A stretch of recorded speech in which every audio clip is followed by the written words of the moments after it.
ಮಳೆಗಾಲದಲ್ಲಿ ಸಮುದ್ರಕ್ಕೆ ಮೀನುಗಾರಿಕೆಗೆ ತೆರಳೋದು ನಿಷಿದ್ಧ. ಆದರೆ ಮಳೆ ಕಡಿಮೆ ಇದೆ ಅಂತ ಸಮುದ್ರಕ್ಕೆ ತೆರಳಿದ ಮೀನುಗಾರರು ಸಂಕಷ್ಟಕ್ಕೆ ಸಿಲುಕಿದ್ದಾರೆ. ಸಾವಿನ ದವಡೆಯಲ್ಲಿದ್ದ ಮೀನುಗಾರರನ್ನ ಕೋಸ್ಟಲ್ ಗಾರ್ಡ್ ಸಿಬ್ಬಂದಿ 90 ನಿಮಿಷಗಳ ರೋಚಕ ಕಾರ್ಯಾಚರಣೆ ನಡೆಸಿ ರಕ್ಷಣೆ ಮಾಡಿದ್ದಾರೆ.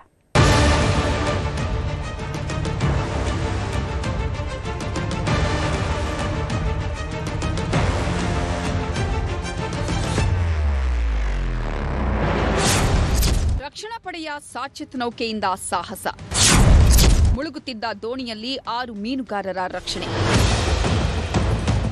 ಮುಂಗಾರು ಮಳೆಯ ಸಂದರ್ಭಗಳು ಮೀನುಗಳು ಸಂತಾನೋತ್ಪತ್ತಿ ಮಾಡುವುದಲ್ಲದೆ ಈ ಸಂದರ್ಭದಲ್ಲಿ ಸಮುದ್ರ ಪ್ರಕ್ಷುಬ್ಧವಾಗಿರುತ್ತದೆ.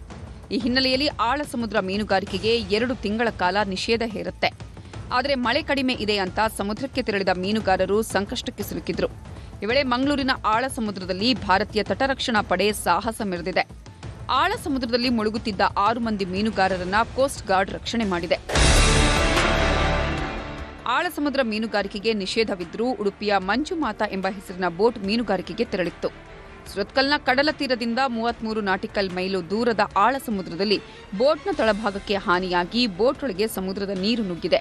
ಈ ವೇಳೆ ಮುಳುಗುತ್ತಿದ್ದ ಮೀನುಗಾರಿಕಾ ಬೋಟ್ನಿಂದ ತುರ್ತು ಸಂದೇಶ ರವಾನೆಯಾಗಿದೆ.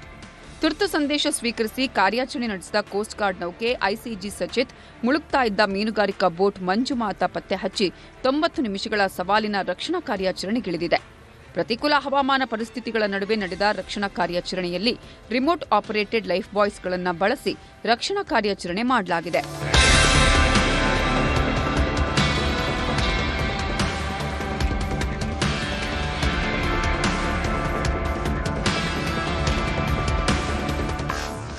ಮಳೆ ಕಡಿಮೆ ಅಂತ ಸಮುದ್ರಕ್ಕೆ ಮೀನುಗಾರಿಕೆಗೆ ತೆರಳಿದ ಮೀನುಗಾರರು ತಕ್ಷಣ ವಾಪಸ್ಸಾಗಬೇಕು ಅಂತ ಜಿಲ್ಲಾಡಳಿತ ಸೂಚನೆ ಕೊಟ್ಟಿದೆ. ಮುಂದಿನ 1 ವಾರ ಕರಾವಳಿ ಜಿಲ್ಲೆಯಲ್ಲಿ ಭಾರೀ ಗಾಳಿ ಮಳೆಯಾಗುವ ಎಚ್ಚರಿಕೆಯನ್ನು ಹವಾಮಾನ ಇಲಾಖೆ ನೀಡಿದ್ದು ಕಡಲಿನಲ್ಲಿ ತೀವ್ರ ನಿಗಾ ಇರಿಸಲಾಗಿದೆ.